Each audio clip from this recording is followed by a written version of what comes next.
From the frozen fjords they came. Bold explorers, fearless raiders, the Vikings. They exploded onto the world stage, leaving a legacy etched in fire and ice, remembered for their might in battle.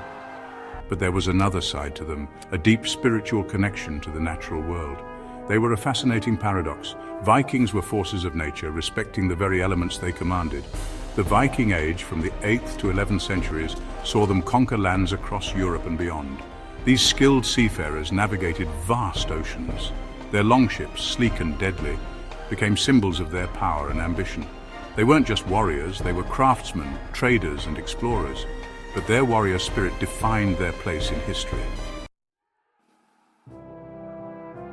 Imagine the clang of axes, the cries of battle.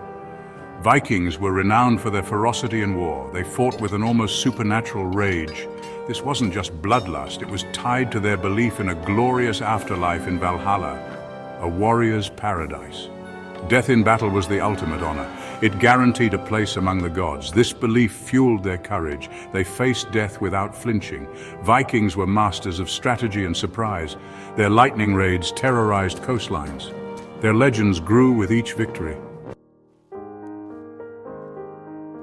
But their lives weren't all war cries and bloodshed. Vikings lived in a world where nature wasn't just a backdrop. It was a force to be reckoned with. It was their provider and their adversary. They relied on the land and sea, and they respected the power of the elements. They saw spirits in the forests and waterfalls, gods and giants in the storms and mountains. This deep connection to nature wasn't weakness. It was a source of strength. It grounded them. It reminded them of the natural order. Their mythology reflects this bond. Odin, the All-Father, sacrificed an eye for wisdom. Thor, the god of thunder, protected both gods and men. These stories weren't just tales, they were lessons. They taught Vikings about courage, wisdom, and the power of sacrifice. The myths also spoke of Ragnarok, the end of the world, a cataclysmic battle between gods and giants. Even in their stories, Vikings acknowledged the cyclical nature of life and death, the ever-present threat of chaos.